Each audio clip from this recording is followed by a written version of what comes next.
many a town or village along the coast of Italy, this small fishing town and vacation spot has an ancient heritage.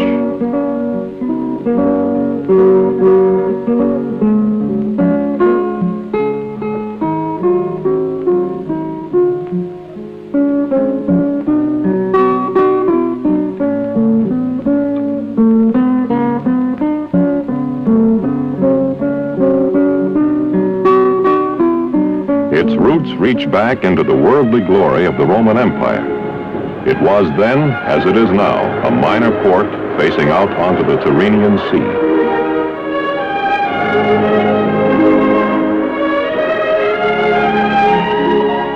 In ancient times, its name was Antium, and it was not without a degree of dubious distinction. Nero was born here, and Caligula. There is little today to recall the days of the Roman legions, and very few of the thousands of Americans who knew it during World War II would recognize its ancient name or its rebuilt, unscarred face.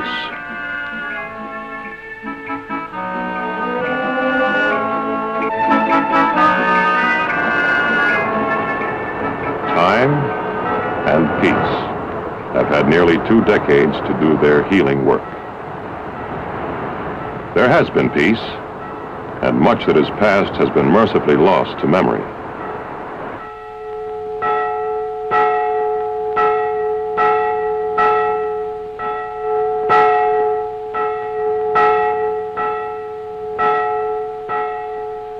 But a great many Americans will never forget this town's modern-day name, the name they knew it by in 1944, Anzio.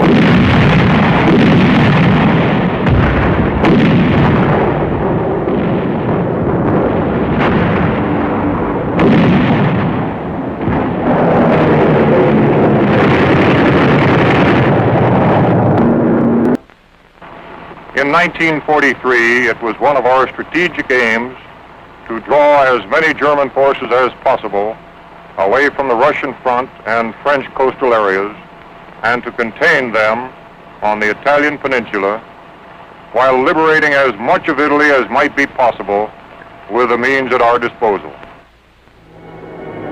As General Clark was well aware, our objectives were one thing, the achieving of them another. In late 1943, our lack of progress in the south of Italy was leading to the necessity of a landing in the enemy's rear at Anzio. Our problems in Italy had been many. For example, there was the terrain. It was ideal for the defending enemy forces, cruelly difficult for Allied troops. Oh boy, you talk about your bad country. I mean, they didn't have but 2 directions over there. Up the hill and down the hill.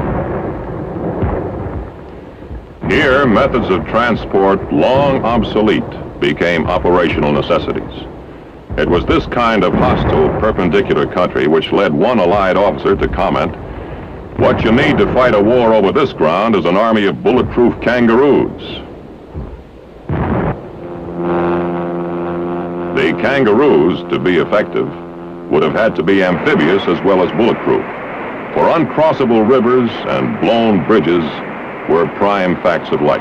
The enemy really knew his job. When those people blew a bridge, we had to start over from scratch. Some of our guys stayed wet so long their skin puckered up like a prune. We didn't get a lot of help from the weather either, as I remember.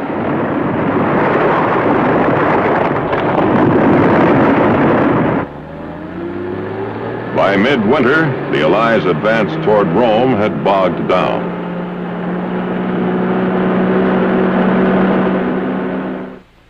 Just south of Cassino, a stalemate had developed, and it was the deadlock here at the Gustav Line which germinated the seeds of the Anzio operation. Naples, mid-January 1944. The build-up for a landing at Anzio was underway. This would be an amphibious end run, which would put a force on the beach to the enemy's rear and much too close to Rome for his comfort. Maybe we could break the Cassino deadlock this way, but from the start, there were serious problems. It had the looks of a very chancy operation. For one thing, when all the begging, borrowing, and scrounging were done, there were only 38 LSTs for the sea lift. What that meant was the initial landing force was going to have to be dangerously small. 2 divisions. 2 more to come on the second trip. 6th Corps, that was us, under General John P. Lucas, drew the honor. It was a gamble for everybody concerned, but it had to be taken. By 21 January 1944, the task force was moving toward Anzio. The 2 divisions were well chosen. The British 1st Infantry had been through Dunkirk, the American 3rd had fought through Tunisia and Sicily. But at this point, all was doubt, speculation.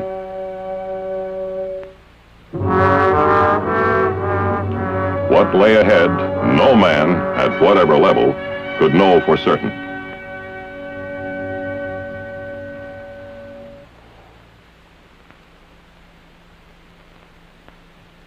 By the time it got late on the 22nd, we were already putting people on the beach. I made the Salerno landing before, and I was all set in my mind for this to be just as bad. I kept waiting for them to open up with the heavy stuff, but it didn't happen. I didn't get it. But I sure wasn't complaining. Unbelievably, the landing was almost completely unopposed. The enemy's reserve divisions near Rome had been drawn south by an Allied attack on the casino front designed to do just that. By an ironic bit of timing, the Germans had called off their 24-hour coast watch on the very night when the task force was approaching Anzio. Equally ironic was this: we had achieved complete surprise, and we didn't know it. The only real trouble we got that day was from the air.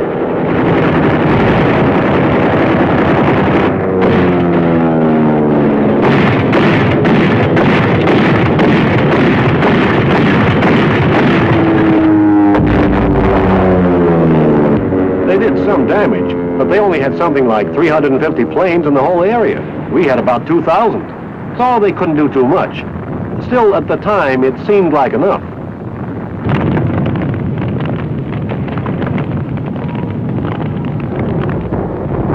Despite harassment from the air, losses were light.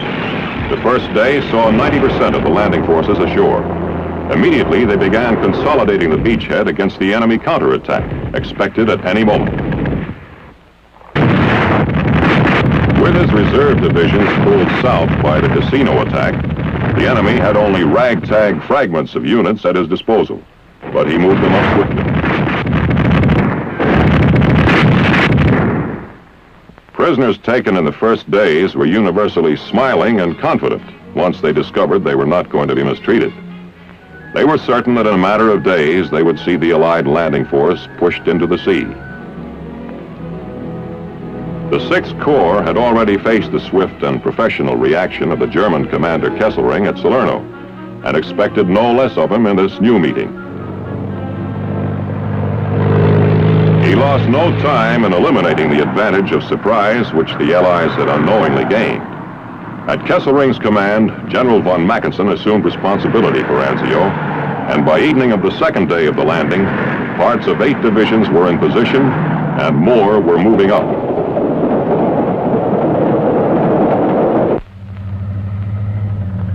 Beginning at dawn, 4 days after the first landing, the Allied force set out to push farther inland, enlarging the beachhead.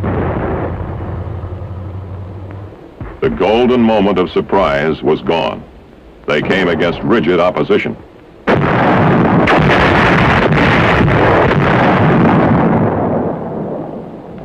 It was a foretaste of things to come. In 3 days of fighting, the perimeter was extended somewhat, but the cost was high.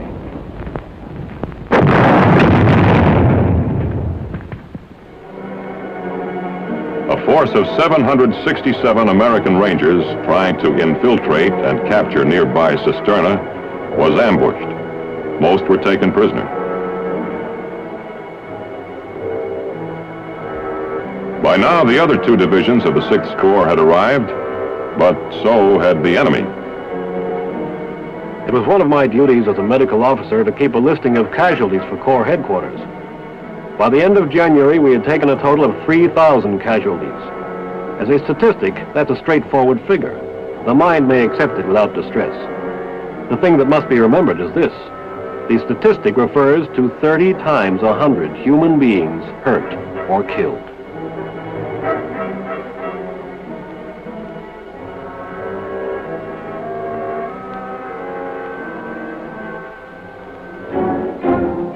The Allied offensive ground to a stop, and the Anzio forces went on the defensive. Bad weather came. This meant no air cover. This meant enemy forces building up without hindrance. A counterattack was inevitable, and we got ready for it. But barbed wire and mines, so helpful to a force on the defensive, were in somewhat short supply.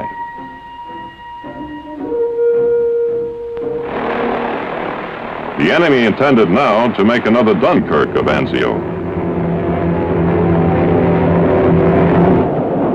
Swiftly, he shifted forces from northern Italy, southern France, and even the Balkans. Daily, his fighting machine was growing stronger on the ground, as casualties drew the Allied forces thinner.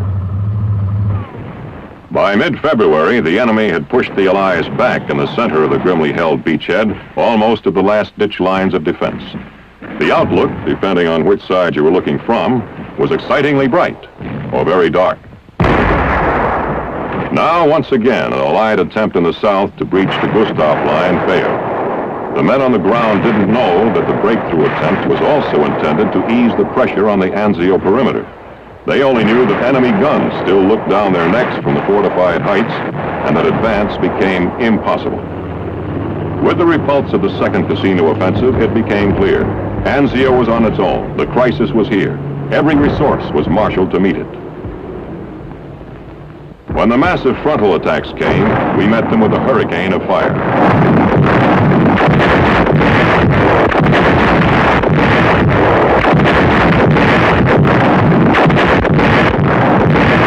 Heavy and well-directed naval gunfire played an important part in holding back the enemy tide. The Anzio front was so close to the sea that naval guns became infantry support weapons.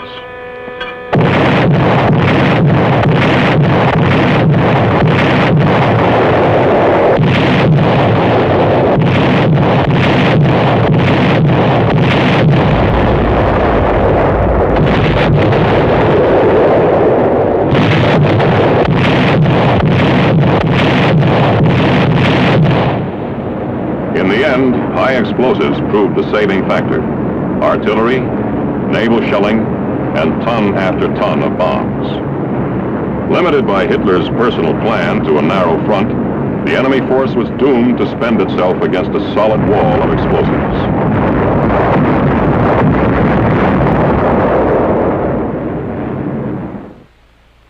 Having weathered the crisis, the 6th Corps' commander, General Lucas, received a new assignment.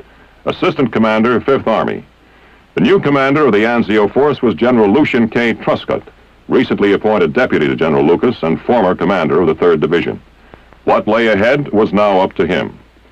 This was the situation the new commander faced. He held a beachhead, but a smaller one. In the center, an ugly bulge remained, and there it stayed.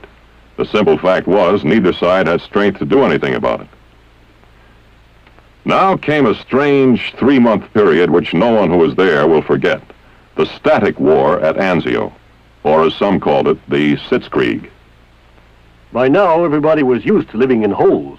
Anyway, as used to it as you can get. When we could, we'd put in the time on improvements. We used to say we had all the comforts of home, provided you lived in a muddy hole in the ground back home. Within the reduced area of the beachhead, there was now no corner which was out of range of enemy artillery. Like industrious moles, the Anzio forces in the field moved themselves underground. We struck it lucky. A cosy bit of a cave it was, no digging necessary. It was already occupied, as you might say, but we got on fine with the former tenants because they were very quiet. I wrote the missus not to worry about me. I was spending all my spare moments in the Ruddy Museum. Still, it wasn't all the cooks to her. There was always work to be done.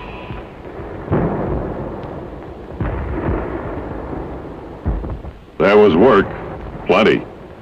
Daily, nightly, endlessly, there was the exchange of shells of varying sizes, weights, and types, fired out from and into the battered beachhead.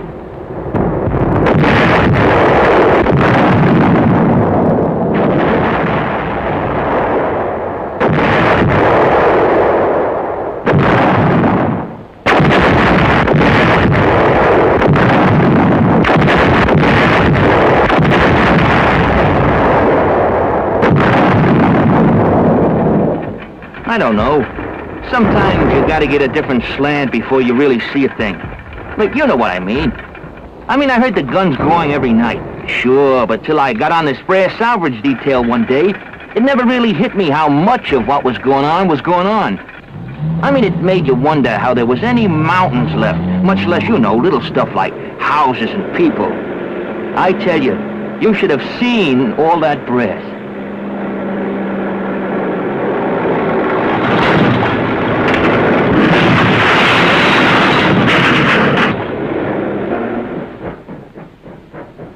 It was during this period that Anzio became especially well known, though not popular among the inhabitants of the beachhead.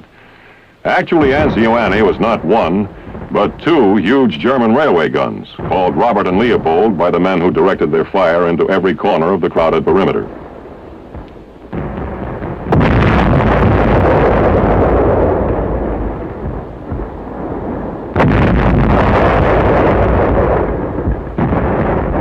There were no rear areas at Anzio. Wherever you were, if you were above ground, you could be reached by artillery. That's why you could find a strange pipe sticking about the driveway of an Italian villa. A breather pipe, an air vent. And with the aid of the Corps of Engineers, our headquarters at Anzio went underground.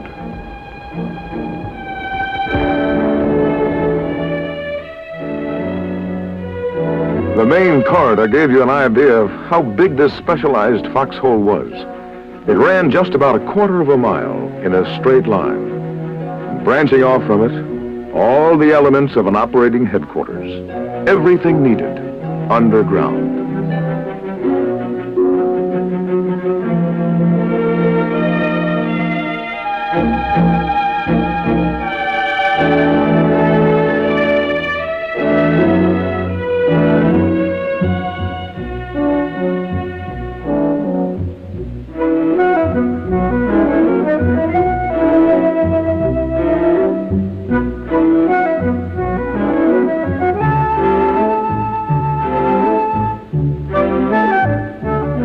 Tunnels, natural caves, all were put to use and glad to get them. What with bad weather, shellings, and air raids, there was a lot to be said for underground living at Anzio. Another constant reality of the beachhead was the endless patrolling, probing, raiding.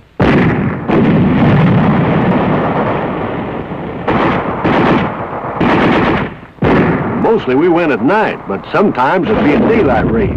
Maybe some enemy people would sneak in and set up observation in some house. Then a raiding party would go in and take them out.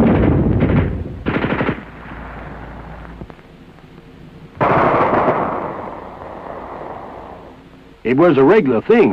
You didn't get used to it, but at least you got where you understood what you were doing.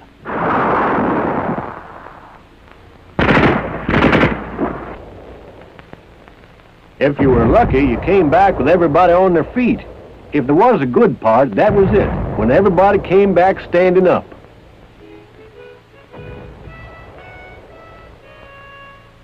There was a right funny side to it all, though. These propaganda sheets we used to get were always good for a chuckle. I don't know yet what they hope to accomplish.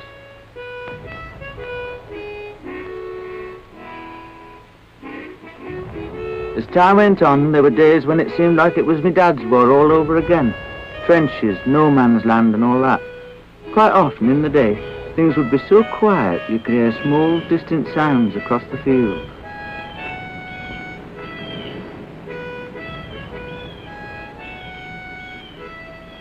Mind you, though, night time was something else again.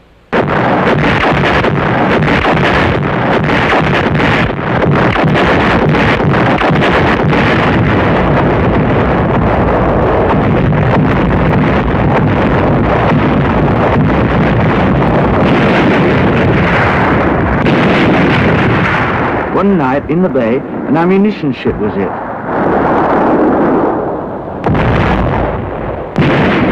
Like a great big fireworks display. It wasn't good to think of the people who'd been on her.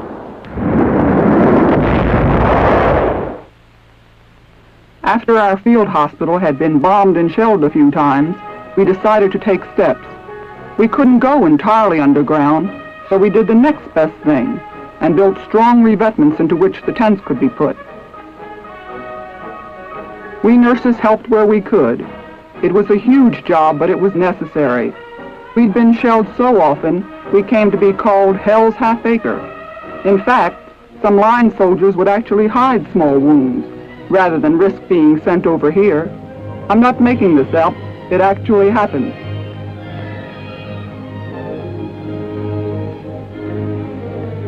Strange things happened on occasion. There was the teenage German lad we found trying to get among the ships with a one-man submarine device. He seemed much too young to be out on such business. They sent some men round to where the thing was beached to bring it in. Funny looking thing. Really not much more than one torpedo to ride on and another one underneath to shoot. Ruddy propellers started up when they started to tow it. Livening up their afternoon all right. Well, there were some jolly good sprinters among them lads.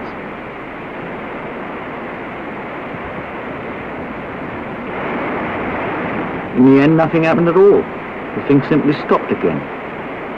Sorry to present you with an anticlimax, but you know what? It happened in the middle of a time which was very much like that. As spring approached, Anzio was the scene of massive buildup for the breakout which would have to come. Despite harassing fire, the unloading of ships went on. There was a moment when there were so many supplies on the beach that this little Italian fishing port rated 7th among the great ports of the world. Now the static war at Anzio was approaching its end. Commanders were formulating the plans which would break the Anzio forces out and set them on the road to Rome. As spring came on, there were special classes in the care and use of specialized items of destruction.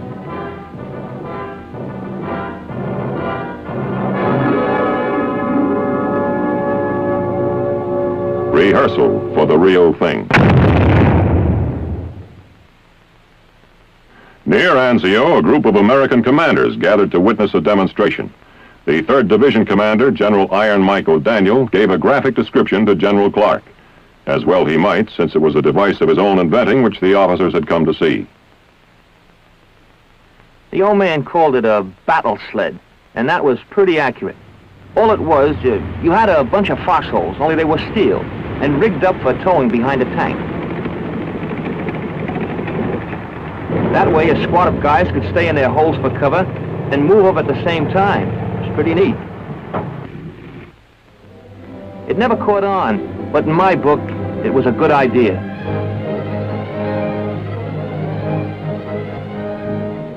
In the South, the Allied strength had grown. It was now possible to mount an all-out push against the Gustav line. It came pretty early, a feeling that this time we were going to make it. Don't ask me where we got the idea, because it was still us on the low ground and them on the high. The terrain hadn't gotten any better, and their aim hadn't gotten any worse. Just the same, the feeling was there. This time, we were going to make it.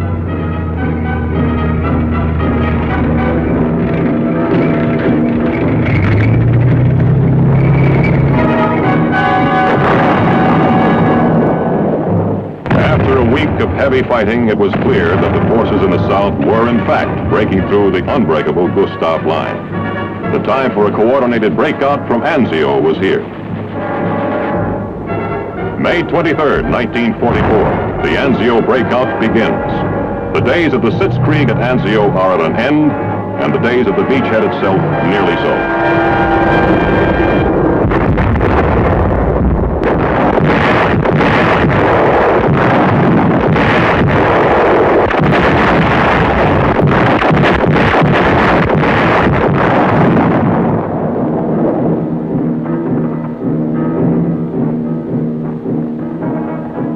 Out over grounds where both sides had been planning all sorts of little surprises for each other. You had to take it slow and watch your step. So it started slow, but at least we were moving at last.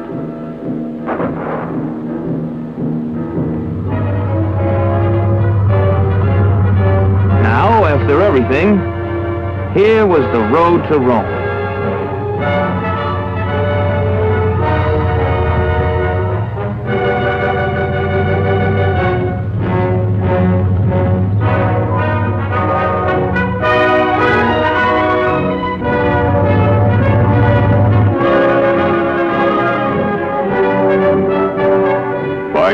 4th, 1944, American troops were entering Rome.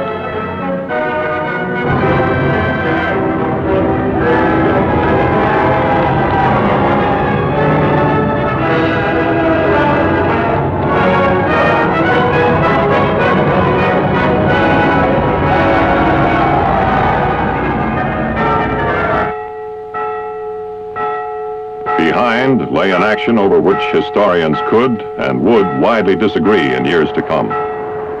On the battered beachhead, our men had learned much, and perhaps the enemy had learned something too. He had done his best and his worst against the Americans and British at Anzio, and it had not been enough.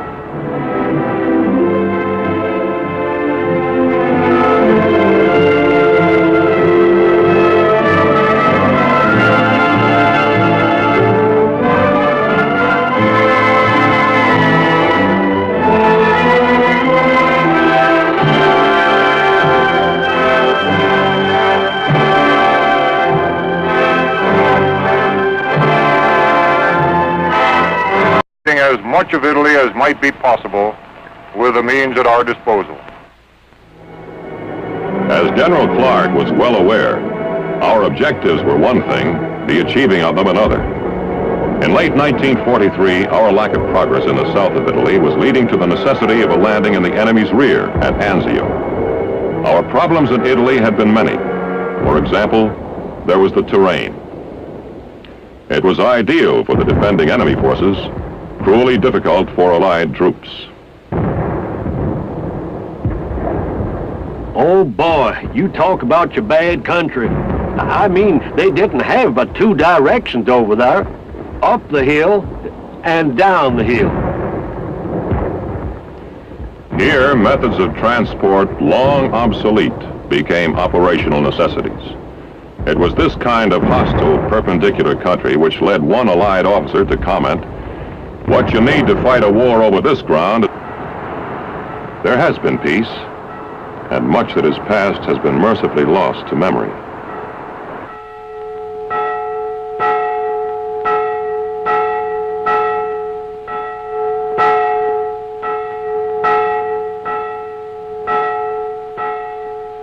But a great many Americans will never forget this town's modern-day name, the name they knew it by in 1944, Anzio.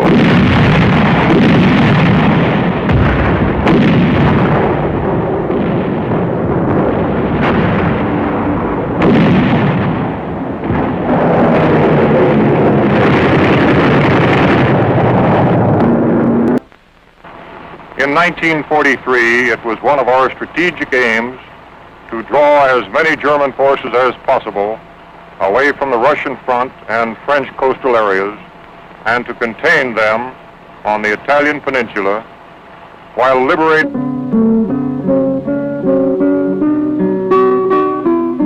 Its roots reach back into the worldly glory of the Roman Empire.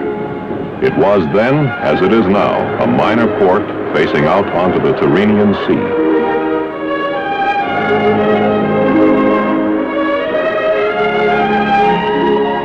In ancient times, its name was Antium, and it was not without a degree of dubious distinction.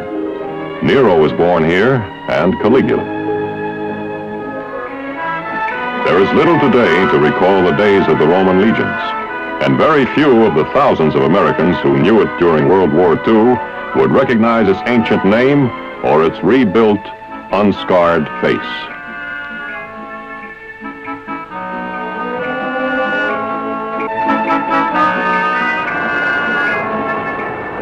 Time and peace have had nearly 2 decades to do their healing work.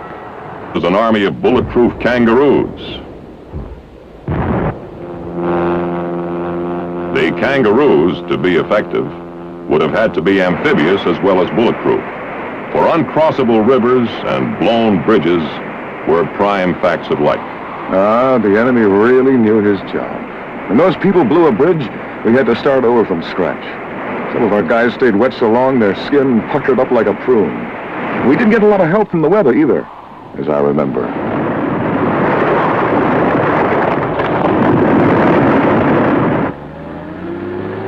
By By midwinter, the Allies' advance toward Rome had bogged down.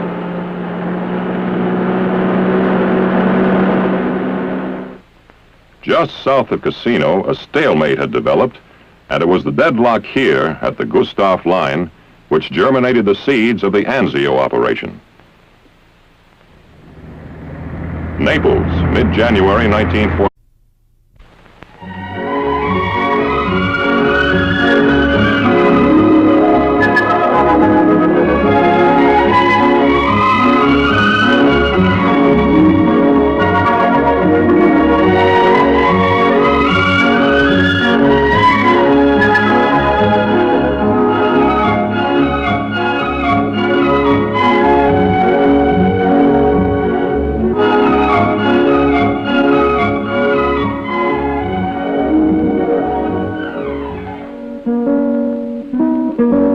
Like many a town or village along the coast of Italy, this small fishing town and vacation spot has an ancient heritage.